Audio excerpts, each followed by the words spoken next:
Knock, knock. Who's there? It's Christine. Hey, Christine. It's so great to see you. It feels like forever since I saw your face. How are And me you? too. I am excellent. I'm excellent. It's been a long year and a half, but we're here and we're all good.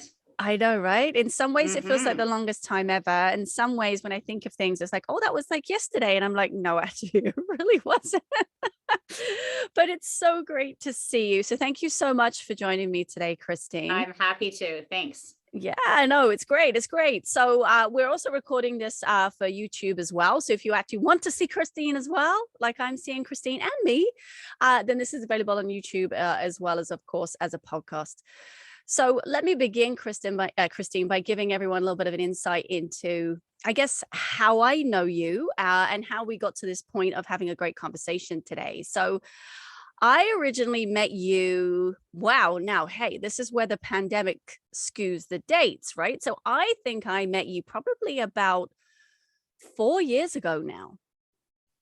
We I'm were thinking work. it has to be at least that. Yeah, Was it at a yoga training or in a yoga office?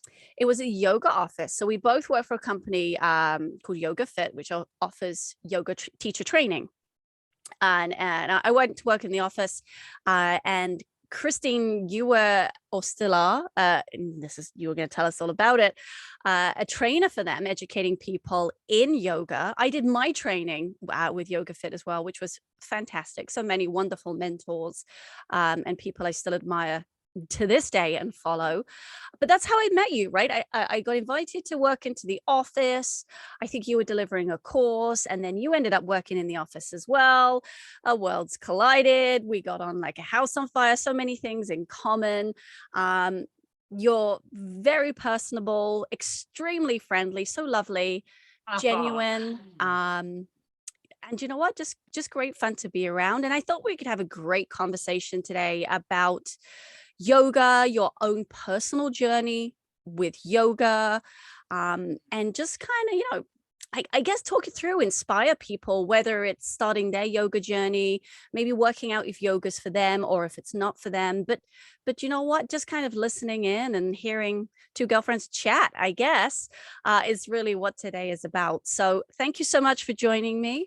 Um, absolutely. Yes. yeah. Let's talk. Let's talk fitness, yoga, whatever we want. Let's go. Yeah, so why don't we start with yoga, Christine? So I guess how you got into yoga. I mentioned Yoga Fit and teaching for them. So I mean, how did that kind of come about? Like what was your kind of, origin in getting to that place with yoga? Yeah, so I think it probably was back, I want to say 2008, 2009. And I've been teaching fitness as a fitness instructor for over 30 years. And that particular year, I was training for a marathon. And I was looking Awesome. for a complement to my running. And actually, a girlfriend that I worked with, she said, "Oh, why don't you come to yoga?" And my first, impression was like, you think I'm going to go to yoga and sit like this and meditate and close my eyes and not move? I was like, this girl's a type A. There's no way that that's going to be me. And she's like, no, no, no, you're going to love it. It's hot. And I was like, okay. So I kind of bought into it. And shall I say the rest is history, because I went to that Hmm. first one. It was an Ashtanga style. So it was more that athletic movement for me. And yeah, it just became a complement to that kind of already the routine I was in. And within 6 months, I think I was on the mat 4 or 5 times a week right from that moment on. And about 6 months later, I took a 200 hour at a local studio where I live. I think that was 2009 around. And I started teaching yoga right away. Literally, there was like a yoga studio in town that actually reached out to this school to say, hey, if you've got any newbies, let me know, because I'd love to kind of like mentor them or bring them in and let them, start to do this. And I think it was 3 days after I was teaching to a class of one or two. But that's so great when you're new, you're not Yes. intimidated at all. You're just like, this is good. I can make mistakes. Nobody has any idea what I'm doing. I mean, I had the teaching skills. It's fitness, but as you know, fitness is like yelling and like four more, three more, two more. And yoga, now I have to put on my soft voice, And so that was a transition. Hmm. So I started teaching. I was probably teaching for about, I want to say 3 or 4 years. And then I had taken some time off work because I was going through some real personal issues. I ended up getting diagnosed with post-traumatic stress disorder, generalized anxiety disorder, and major depressive disorder. Couldn't just come in one. So that took me back finally after 10 years of sort of running from my stuff. I decided to take a couple years off, and the yoga was great. However, I had a lot of pain coming in my body, just kind of showing up, and I could do as many pigeons as you can imagine on the floor at nighttime. Nothing would release it. And I was getting really frustrated and I wasn't getting sleep. And so one night I actually just woke up, kind of dozed, woke up, and I decided to Google yoga and trauma. And up came this beautiful training called Yoga Fit for Warriors, which is geared towards helping people with PTSD move through their body somatically and sort of kind of unwind and release the trauma in their body. And I said, I don't know where it is. I don't care, but I'm getting this. I have to have this. And at the time, it wasn't in Canada. And so I looked to see how I could kind of get it around. It had not even been presented yet within Yoga Fit as a mind body fitness conference. It was being there at their first one in Palm Springs. This was a couple months after I found them. And so I got on a couple planes. I say I put on my big girl pants because at the time I was very kind of fragile. I was in a state of really just, getting a lot of emotions out. And I went and became the first person in Canada to do this training. And that's how I found Yoga Fit. It was like meeting my family and never wanting to leave them. The community was just so warm, and everybody is just so supportive of each other. And it was from that moment that led me into going into more, doing level 2 with them, doing level 3, already starting my 200 hour all over again. But I loved it. And I was just like, I have to have more. And so it was probably level 4 where the director of Yoga Fit Canada, Miss Lisa, she said to me, hey, have you ever thought about being a trainer? Because we would love to have you. And that conversation rolled out, and I never stopped after that. So it's been about 6 or 7 years now that I've been a trainer. So I'm now a senior master trainer for Yoga Fit. Amazing. And it's just been it's been such a joy. And so that specific training that I obviously did, I now get to teach that to people. I get to teach that training as well as addiction and recovery, which is part of my background as well. And that is so cool, seeing somebody else be on the side I was and just going, wow, like watching this before my eyes. This is so exciting. Amazing. I love how that journey for you, Christine, was just so organic, right? Totally. Right place, right time, karma, whatever you want to call it. I think that some things do just manifest themselves and present themselves to you for a reason, right? Right thing at the right time. So I love that I think it was such a great journey for you for your own personal reasons, but also professional reasons.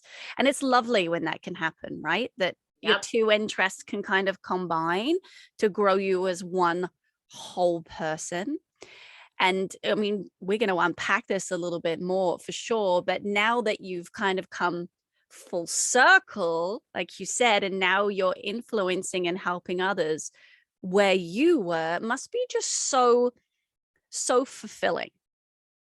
It is unbelievable. And it really, the full circle part is that, people say, find your purpose finds you. And it found me as that all transpired, and my healing it unraveled into healing everybody else along with me. So it kind of worked hand in hand. As I therapeutically was healing, I was also, sharing with other people, which in turn were helping them realize they're not alone. And it's that the effect is unbelievable of what happens when we start to speak about our truth, right?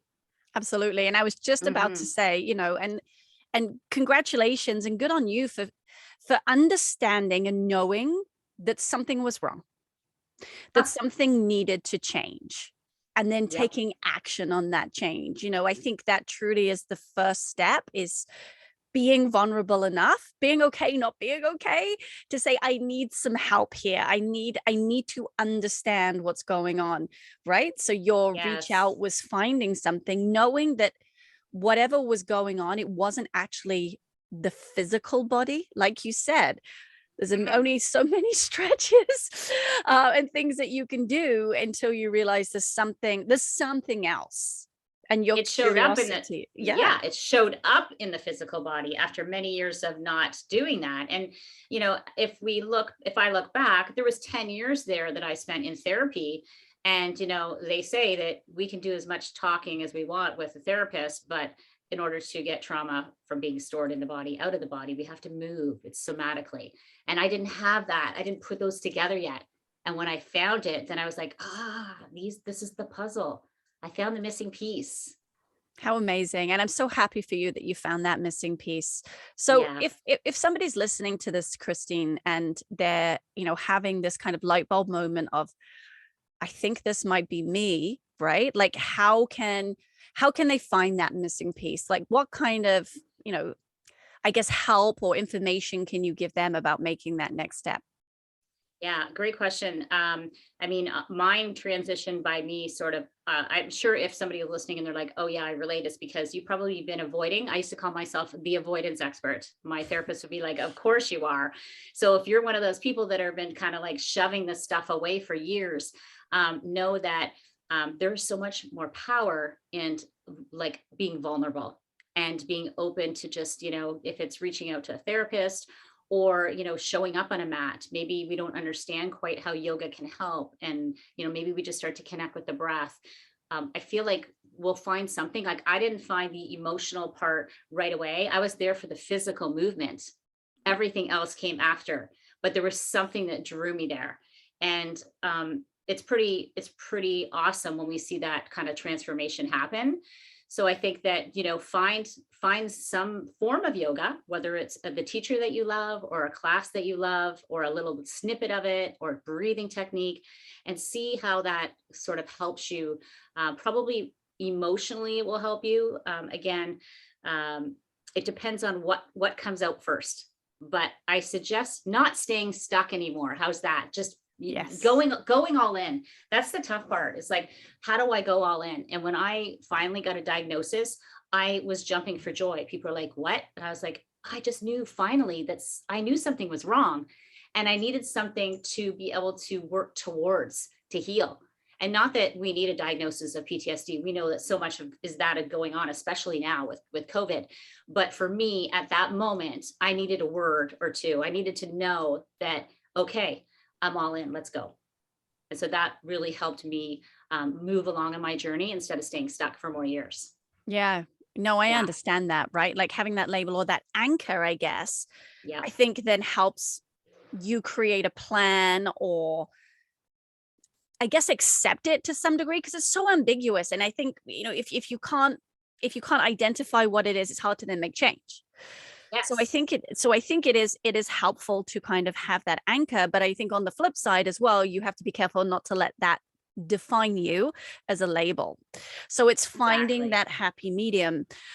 So I'm curious, as you started your journey through your healing for the trauma, how did the medical professionals feel, or what kind of things did they say when you said, I'm exploring this through yoga?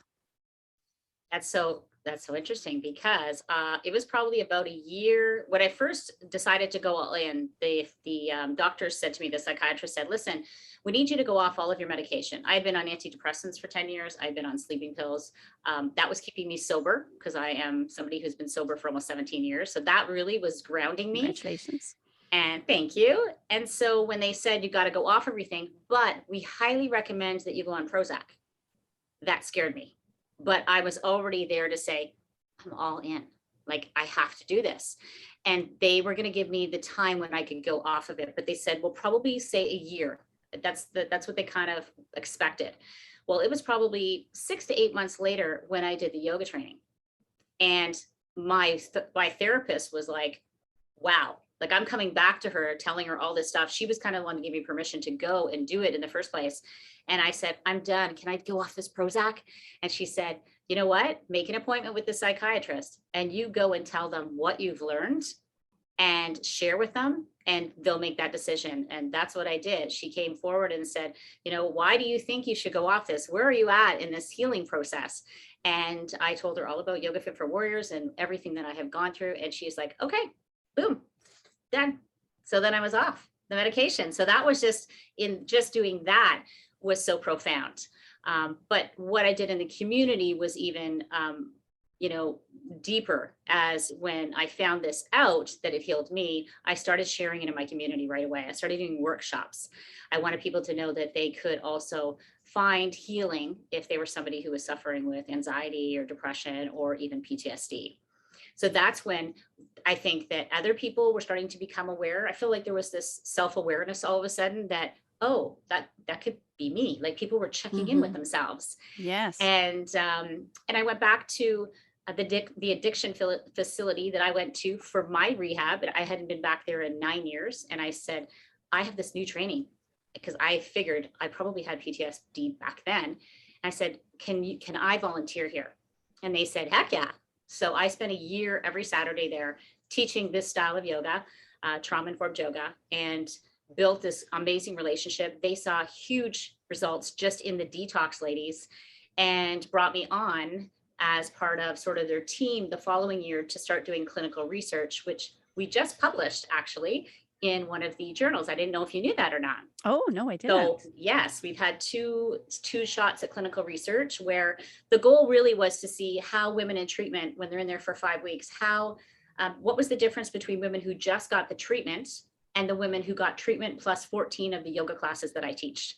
So that was the second clinical research that we did to see what the results would be. So that's just recently been shared. I will send that link to you. And if anybody's interested, you can put it below or something, they can check it out. 100%. I'll put it in the show notes. So that started to help people in addiction, women specifically, to see that how they had no idea that, this pain in their body, people think, oh my gosh, I got pain. Oh, I've got an injury. Oh, I'm old. Oh, I did this. It's like, no, if you've got stuff going on and you've had years and years, that's your body saying, hello, wake up. Can you please pay attention to me? Right. And fortunately, it's got to go to that. And so that's what I feel like is kind of really brought more awareness to the people that I have been able to speak to. Yeah, no, and it's so great. And I think the reason I asked that question, Christine, is I think historically the answer has been medication. So I was just curious to see what the medical world said against, I guess, the spiritual world. I'm going to use the word spiritual, but the mindful world of yoga, and just, I guess, two opposing ideas to some degree, right? So yeah, that's kind of why I asked that question. And I think historically, I mean, certainly growing up in the UK, it was always you go to your doctor and pretty much you'd end up with a prescription for something, but also growing up 80s, 90s, early noughties, exercise wasn't something that was encouraged that much from the doctor. I mean, granted, I was a teenager, a child, but then I think back to like my mom and my dad, and never once were they told to try exercising, try doing this. I like to think now it's more of the conversation, and the things I'm remembering are days of old. And I'm sure that they do go hand in hand way more now than they did. I mean, but knowing your story, obviously, is from a few years ago. I was wondering, if somebody did allow and encourage that relationship to happen, right, between mindful, purposeful movement and drugs, and just finding that happy balance. Yeah. You're so right. Way back, like my parents, I mean, there was no conversation. I remember my mom losing her father and going to like a psychiatrist, and her way of dealing was with coming home and making a vodka. She wouldn't go on medication because then she couldn't have a drink. I mean, I had alcohol around my family. So that's how they dealt with their stuff, right? And that's what we see. And that becomes something that we choose to do sometimes when obviously that's what I did at one point, until we really can get into it. Now, I teach in the yoga trainings, I teach about also the addiction and recovery part. We talk about prescriptions. And I see that as, a lot of people will say, therapists will be like, oh, no, no, no, no. There's always this debate. And I'm like, for Mhm. me, that saved me. I mean, I came out of rehab and that's what I got for 10 years. And I can't imagine with what it would have done without it. At the time, there's a purpose for everything I feel like in our life. And at that moment, there was a purpose. There was a purpose for me drinking. So for somehow it kept me floating, not falling.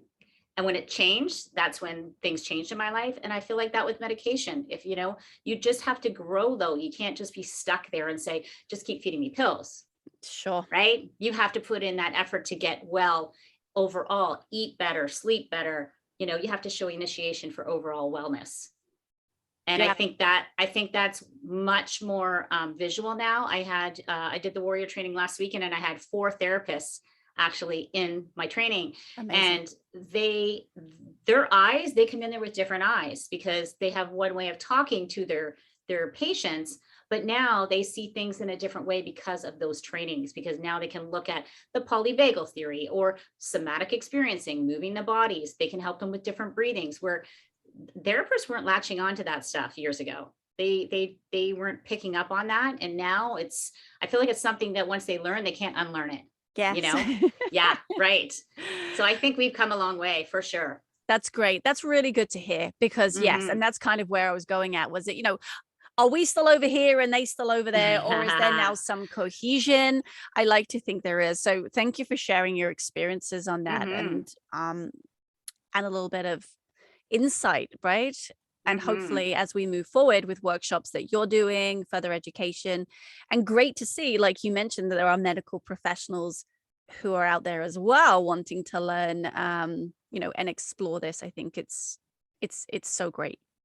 Totally. Yeah, it So is. Christine, if you're happy with sharing, Hmm. and please only share what you're comfortable with. So obviously you've been through trauma, you've been through and experiences in your life. Um, would you like to kind of share with us a little bit of your story? Sure. Gosh, it's been 20 years this year. It starts kind of where there was a big police raid in my home. I was married to somebody who got arrested in a big police raid and was taken from my home. The police raid was horrific. My 3 kids were part of that. They were very young at the time. They were devastated, guns to their heads. It was just the beginning of my trauma, which did not know until, of course, years later. That led me to be a single mom very quickly and try to hold down financially a house. I hadn't worked for 10 years other than teach some fitness classes to get my hair done and get my nails done because we know we don't do fitness to pay the mortgage. We do things like that because we love it, right? Yes. Oh, Yes. the fitness industry. Yes. I Yes. wish you paid more, the fitness industry. Anyways, yes, back to Yes. you. Yes. Yes. Sad but So true. Yep. I had not worked in 10 years. I had 3 beautiful boys, young, and I had to now, make a lot of decisions that I didn't expect. I didn't know how long all of this was going to kind of take. It was a big raid of 150 people, bikers. And so they were going to take their sweet time to get them to trial. And that's exactly what happened. I had to spend 3 years waiting for trial.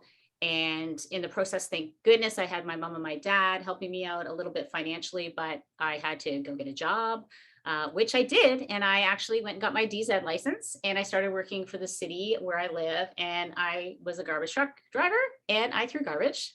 So that was a great way for me to bring back my independence, even though it was a really rough time in my life. It felt like I kind of had something. Yeah. But unfortunately, in the process of all the stress in those 3 years, I started drinking more and I got introduced to cocaine. And so that I felt like I was trying to fit in a community where everybody knew me because of the exposure that this big event had had. And so, yeah, it increased, and increased, and I hadn't kind of got a hold of it. And then 3 years later, my husband's trial came. And in the midst of the closing arguments, my parents were babysitting my kids. And when I was driving back and got home, my mom ended up dying in the middle of the night of a brain aneurysm suddenly and at 62. And so that almost did me in, but it was the additional husband got found guilty. Then he got 20 years in 6 months. And then they came after my house. And then things just 6 or 8 months, I was just like crash. Yes. I was crashing. And so that, thank goodness, that led me to finally having this little whisper of my mother eventually saying, girl, you got to take care of those boys. You have to take care of you. And it was like one of those moments sitting by myself, drinking downstairs in my own little world. And that was kind of like my wake up. And thank goodness I listened, and I put myself in rehab about 6 weeks later. And I have not had a drink since then. My life changed so much after that. I ended up divorcing my husband. Cole's Note version. I ended up meeting a great guy where I worked at the city, who I'm still with 15 years later. And he, we still, you still have those ups and downs. He got cancer. Thank goodness he made it through. And then my dad, after 6 years of losing my mom, which was devastating to him, my dad took his life. He died by suicide, and he shot himself in the home where they lived, which is still our property because my brothers and I own it. So that's been really difficulty emotionally in the last 11 years for me to attach to and still be strong at. So that had happened. And then, of course, all of these things I've been telling you, how everything kind of broke down in my body, which led to great therapists, but also someone that said, hey, maybe you should write a book. Maybe you should be writing down all this, because for one, it's going to therapeutically heal you. And second of all, you got one hell of a story to tell women and other people to bring inspiration and hope to them. And so I started writing in 2012. And I just completed my memoir 9 years later. It went up and down, depending on what year it was. I had time where I was like, I'm all in. And then, it's difficult to pour everything out. And I wanted to protect everybody that was around me who I had in that story, because the story was about me. And I wanted to keep the focus on not throwing anybody else under the bus but me, because I was accountable for everything I did. But I also wanted to share, really, I think I was reaching so many women from telling my story over the years, to specifically the addiction facilities. I have told them and watched women right before my eyes, sobbing, nodding. I'm hearing them. That was my call to say, I've got your back. I'm going to give you this, and you're going to know you're going to be okay. So I published it in May this year, and it's on Amazon. And you can post below, if you don't mind, what my book is about. You can see on the back of it if it's going to be something that is going to get you and hook you. However, it's a deeper version of what I kind of just told you about. So I'm very proud of it. I think that it was something, as a type A person who likes to complete things, it felt like I took 10 pounds off my shoulders this year. And my kids kept saying, Mom, when are you going to publish that book? I'm like, okay, I'm gonna. So not sure they've read it completely from front to back, but their girlfriends have read it to them. So I know that there's lots there they learned about their mother that they may not have known. So they're probably looking at me with different eyes, hopefully good eyes that see that how strong I was, and I got us through it. Well, yeah. Firstly, congratulations. Thank you. Yes, what a story. Like it's almost a movie, Christine. It could be a movie too, as well as a book. Like, what a journey. And I think now, for people that are listening, it all makes sense, right? Exactly. The bit you said at the very beginning about your trauma, and how it manifested in the body and everything else that came with that. I think now people can really understand the why. Writing a book, I think, was really smart, like you said, just to kind of get it out. And I'm wondering how much of it didn't make it to the book, but it just felt good to get it out anyway. You know how many drafts that you go through when you're writing? Oh, you've been part of writing, I can't tell you how many binders I had the very first time. This is what kept me going. The very first time I decided to write it, the first therapist I had didn't know me. I had 1 hour with her. I told her my story like in a flash. And she said to me, you need to write a book. And I was like, what? So she suggested 2 books to me that were from Canadian authors and said, go read these. These will help you kind of guide you into what to write. And I literally went out, bought the books. It was like overwhelmed. I actually reached out to both of them, who were very helpful. One on the phone, one through email. One I actually drove to Toronto and met to kind of guide me on this kind of journey of how to put it together, and gave me a lot of guidelines so that it didn't overwhelm my life, because it was taking up like hours a day. Like once I got into it, I couldn't peel myself away. It was really taking up too much, in the fact that I was ignoring everything else around me. I was just consumed with it. And so that was really, really helpful. And then as I started, the one girl said, you know what, just write it. Don't worry about punctuation. That's sort of like that free writing. And that felt so good. And then she said, I think you should send this to my writing coach, the one that had her book already done. And she said, she lives in Ottawa. Just put it together like it is and just photocopy it and send it to her. And I said, okay. So I did that. And I think that was 2013, 2014. And she went on Skype with me. That's how long ago it feels like it. And she said, Christine, keep writing. This is going to be good. You just keep writing, keep plugging away. And I kept doing it, and I changed. And, luckily I had two good editors towards the last probably 3 or 4 years that were supporting me. And I got stronger as a writer, even though I didn't even like English in high school. But my people who saw some of the writing from like the earlier days, the girls that were looking at it with me now, and then saw the last 2 or 3 years that I wrote, they were like, wow, like you can just see the emotional stuff. That's what you don't notice, right? When you're writing, you're very cold. And then as you start to unload your emotional state and start to heal, those words will now come up, like how you felt. It all goes back to the feeling, right? So you're either numb, or now you're saying, I was scared, I was frantic, before you just say, this happened. But now you're layering it on with feelings that you never had before. So that's kind of the beauty of the drafts, is that you build more information, and people can see you more as you're growing as well. So yeah, it's a process, but I mean, one that had to happen, right? It just, the timing, I had to wait for the timing when my gut said, let's put it out to the world. And it happened to be 9 years later. So pretty crazy, but it finally happened. Yeah, I think it was an important part of your journey, right? To, like you said, to heal, to get it out, and then to see it on paper as well. It was so crazy. I didn't believe it was my story. I read it. I got the draft from Amazon, and I opened it, and I spent all day reading it. And I was like, who is this person? Like, I literally could not believe it was me. It was like, wow, like to think, well, holy crap, did I ever go through a lot? Because when you're in it, you're surviving. You're in survival mode. As a mother, and I was trying to like take care of my kids. I was trying to have a job. I was trying to keep the house going. And all of a sudden now I look at this person and go, wow, look where she's gotten to. Like, holy sweet Jesus, look at her. So it was really empowering for me to see what I had accomplished, because I don't feel like I was there. I was still in that time frame, right?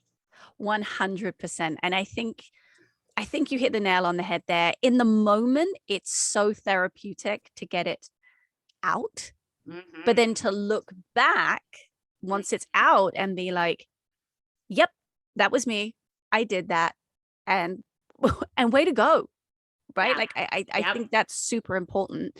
So if you are going through some stuff, you don't have to write a book.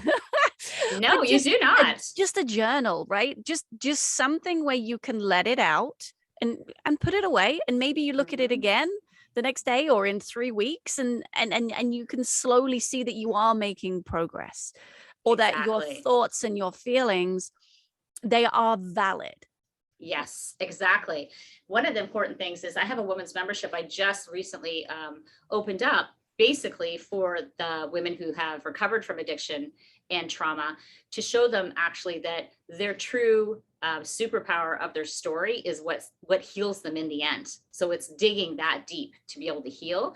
And I talk about writing skills, like, journaling. I mean, not everybody's a journaler. Some people go, I'm not journaling. So I try to go, well, how about just journal a word, one positive word a day? Anybody's got time for that. That's a good idea. Or maybe you're just going to go and do a paragraph. Maybe it's every 3 days, 3 days. Don't put up any pressure on yourself, but write it, because there's power in the writing. When I go back to all the journals that helped me put that information in my book, I could tell where I was in my life by the way I wrote. I could see, you can almost see in between the lines when you write it instead of typing your journaling. So there is a big benefit from doing it that way. And just start, don't avoid it anymore. Just start, because your feelings are going to show up there, and you might be able to unload and rip it up. whatever it is. Maybe you can give it to your therapist if you have a therapist. But the whole idea is really just to see your emotional state or be able to check in when you feel good. Because if you go a month and you write and you're like, there was 1 week there that I felt good. Well, now you can go back and go, oh, I went for a walk.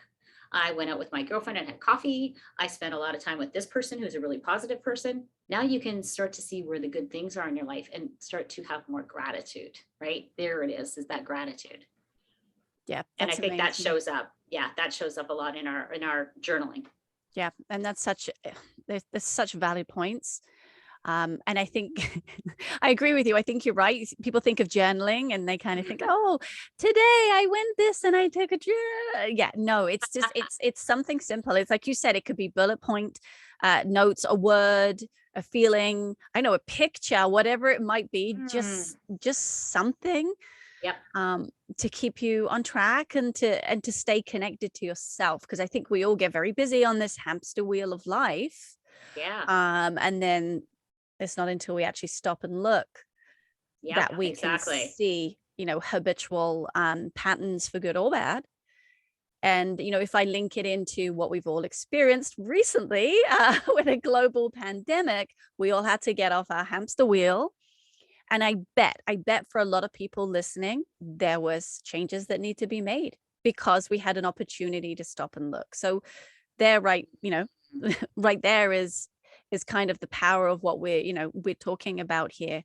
Journaling is like your own little mini version of stopping the clock and giving your time space, yourself time. Yes. Even. Yeah. And surrounding yourself with the right people. Community is a huge, big part right now. Being with the people that are going through the same things as you, or somebody that can support you, because we don't, being at home, we don't necessarily have the opportunity to go out and be with maybe our girlfriends or guy friends or whatever it is, right? Yep. We get to go on Zoom, but there's just so much more power and confidence when we start talking to the people who get us, right? Yep. Yeah. 100%. 100%. So while we're on the kind of theme of community and people, I want to loop back in the power of movement. Yoga, for example, was your real, I guess, movement class or selection that you chose to get you through your challenging times. So can we talk a little bit more about how yoga for trauma, how that is, what it looks like? Because people might be thinking, well, yeah, I totally want to go to yoga for trauma. Like, how do I find it? What is it different? What movements am I doing? Like, can we just start to unpack that community of movement within yoga specifically to this? Yeah, and certainly yoga is fantastic. Not to say there's a huge difference, but for somebody who has seen the power of yoga and then a yoga that actually is geared towards trauma, was two different worlds for me. And so even when I teach the trauma part, I don't teach it to just the yoga people. Isn't that weird? Like I wouldn't teach it. It's a specialty, and I take it as a specialty. So when I'm going to teach it, it's with my heart and soul into the people that really resonate with it or really need it. Not to say that everybody doesn't need it, but they've come to me because they need it. And those are the people that I want to help. And so, the difference really happens when we slow down. So regular yoga can be any forms. It can be vinyasa style. It could be, it could be restorative, whatever it is. But this type of yoga is a slower limbic movement. So we're moving and we're holding. And the reason is because when we are traumatized, we're like this, right? We're just running on the wheel again. Yeah. We're like, I'm not stopping. I got to feel. I'm not stopping. I don't want to feel. And then all of a sudden we say, slow down and hold, pause. Well, then we're just like, this is an uncomfortable place to be, but we have to teach people that it's uncomfortable to get comfortable. And so that slow movement is one. And we also focus on releasing the psoas muscle, which a lot of people don't know about. I did not know. I thought his hip. I didn't even know what a psoas was. Knowing that this is our muscle of the soul, or emotional muscle, that is actually the key muscle that keeps us from being able to curl up, right? To be able to bend over and curl and round our back. So imagine that we spent 10 years traumatized or protecting the front of us because that's where our protection is. And now we're here. Well, what happens with the psoas muscle is it shortens. So then when we say, hello, we're going to open up and we're going to heal. Well, we can't just open up because boing, think of a slinky, right? When you're doing it, you have a slinky. Do you remember that word slinky? Yes. Yeah, you have a slinky. And so you can't just go like that, right? Because all that energy has been stored for so long in our body that it'll just explode. We don't want to do that. So we can do it by doing psoas release exercises. And there's, many that we kind of put into a class so that we can slowly be able to, have that openness again, be able to open our body and lengthen that psoas muscle. So that's a lot. I find when teaching and telling people, a lot of people don't even know what a psoas muscle is. And so it's interesting because then they want to dive deeper into that muscle of the soul and find out how they can too start to, put those things together. So those I would say is the slower movement, definitely the psoas exercises. There's multiple, different breathing techniques that come into it. And then there's an actual exercise called psoas shake. And that is one that also was released, but it can be very fast movement for somebody. And it's just on our back, but that is also something that differentiates from regular yoga that you wouldn't see.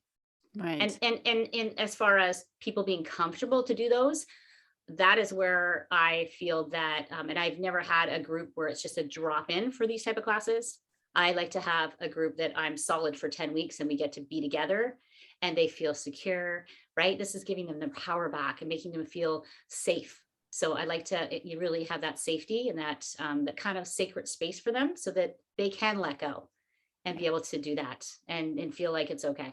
Yeah, that makes complete sense, right? Building that community, that trust, that safe space. I can understand how that's important. And it isn't just a drop in because, you're here to make change. Rome wasn't built in a day, right? So it takes time. And just to kind of dial it back a little again to the psoas muscle, just knowing that obviously some of you are listening, not watching. So it is a deeper, more intrinsic muscle of the hip flexor group, essentially. So if you think about it, like when you're sad, when you're hurt, you'll crunch into a ball, which is what Christine just did, right? And then also think of our habitual day-to-day lifestyle. We sit in a chair. We sit in the car, we sit and we watch TV, we're flexed. Add trauma into that, you're just going to become like a closed Venus flytrap.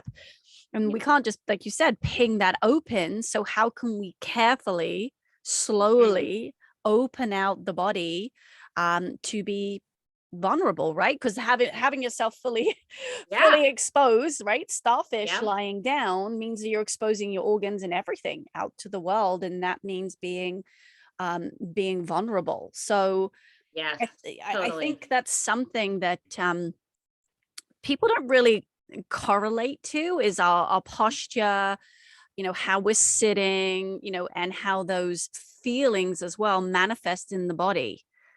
Like that. And now it makes complete sense. Now we're talking about it. Well, of course you crunch yourself up into a little ball, but of course that's going to take its toll eventually. So I love that you brought that up and explained the whole hip flexor situation and, being tight and opening.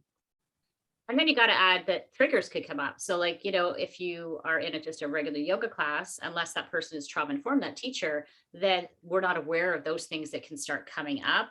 So dealing with people's triggers. So we kind of have a checklist that we make sure that we're not going to have those there if we can help it.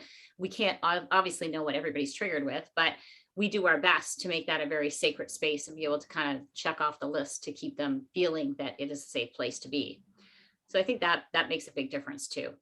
It does. And I think we're all very mindful. And I think certainly in the past year in the fitness industry, there's been lots of conversation around diversity and inclusion and mental health.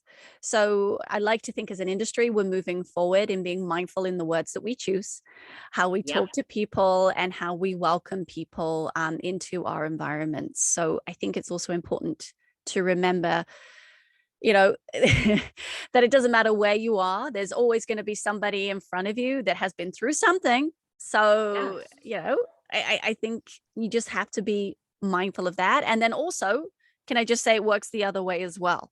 right? So Yeah. if you are going into a group fitness class, remember the person in front of you has also been through something. So I think if we've just all got this mutual respect and understanding for each other, then, that leads for a wonderful, safe community space. Yeah, totally. That's the key, right? People feeling welcome and inclusive and know that they're in the right place with the right people. 100%. So if Yeah. somebody was wanting to search for a class or a series, whether it be in person or online, Somebody's looking Christine. for me. This is Oh, Charlie. Christine's puppy has just come in, if you're He's like, listening. where's my mom? Jeez. Oh, what's his Hi, name? buddy. Charlie. Hi, Charlie. Totally he's had enough distracted now. by the cute Yeah. fluffy dog. Sorry, what was that? I know. I'm like, what was she talking about? He threw me off. Oh my goodness. So if somebody wants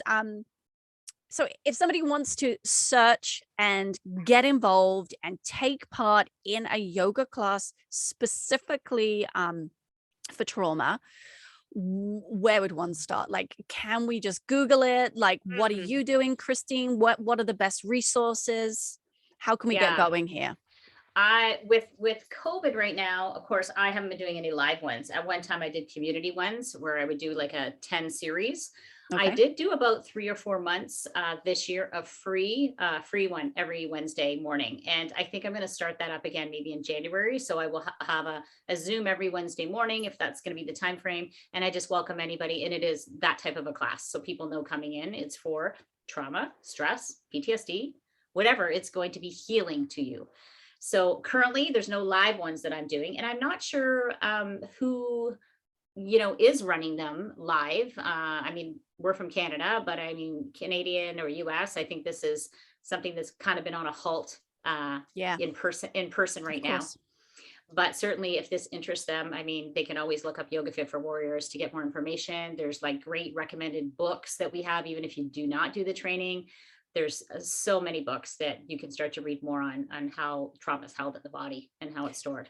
Would you be open, Christine, to people listening to the podcast and on YouTube who want some more information and perhaps reaching out to you on social media and just making that connection moving forward? Great. So in the show notes, we absolutely will put Christine's information. So feel free to reach out to Christine if you want some more information on this, on, specific classes, or, you just have some questions and want to chat. I think that I'm open. Yeah. Cool. That's great. Yeah.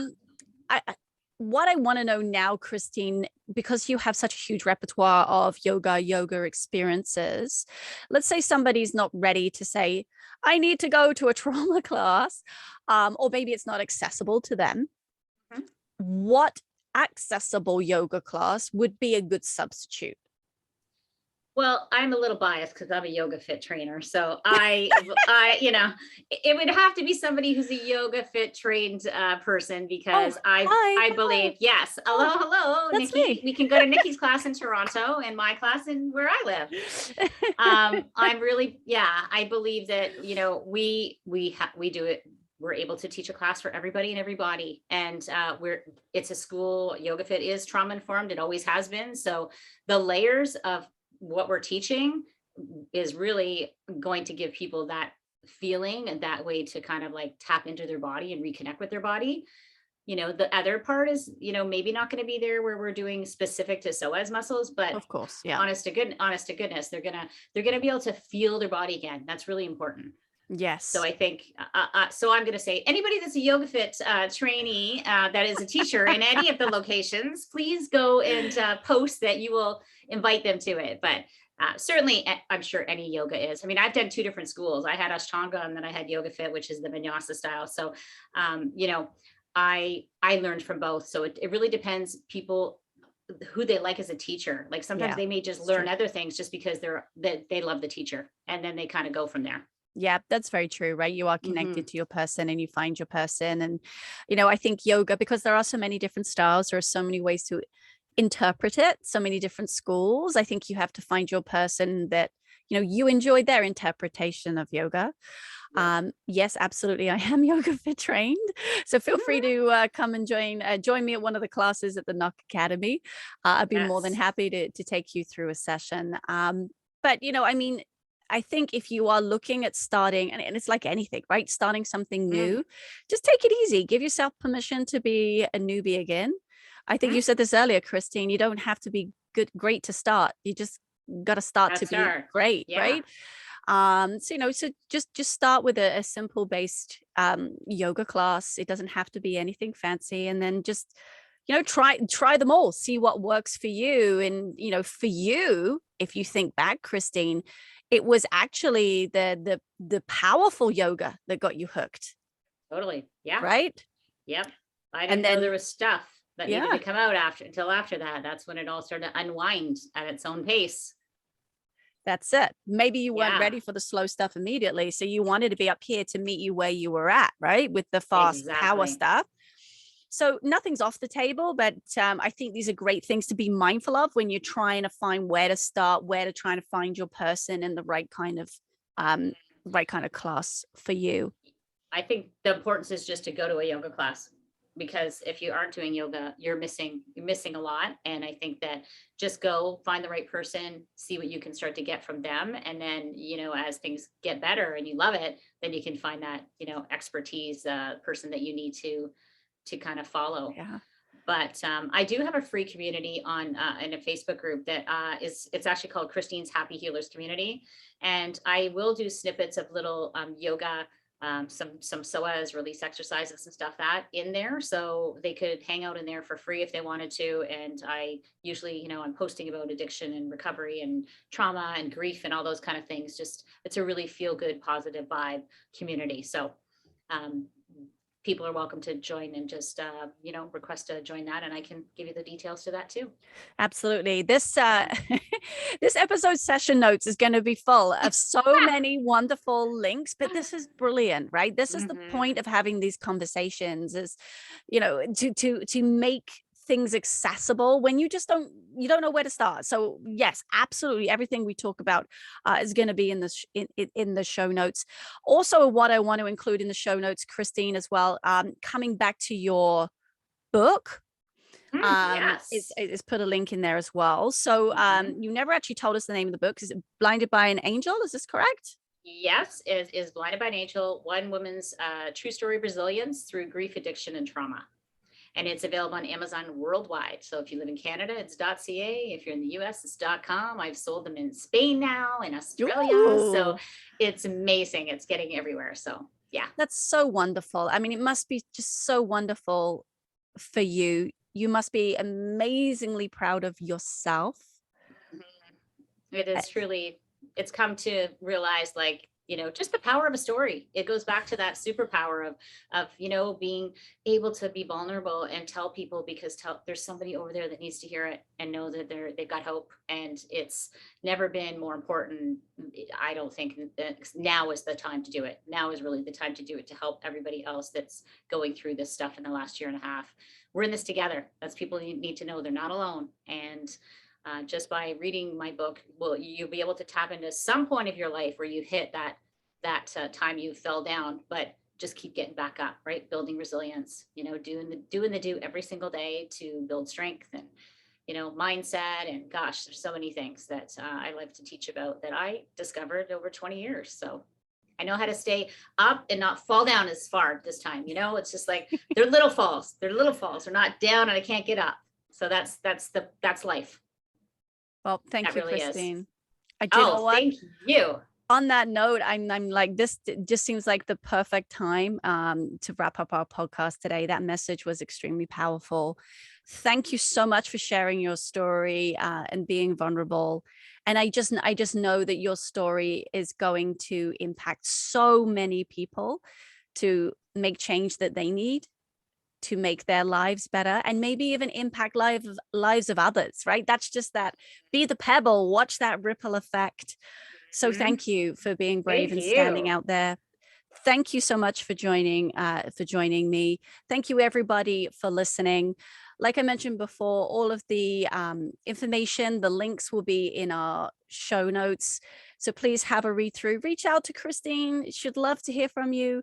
Reach out to me. I'd love to hear from you. And let's get yoga as part of your life. Yoga for everybody, I say. What do you say, Christine? Yep. Yoga for everybody. Everybody needs it. Yep. All right. Well, thanks so much for listening, everybody. Take care of Thank yourself. you. See you later, everybody. Bye. Bye.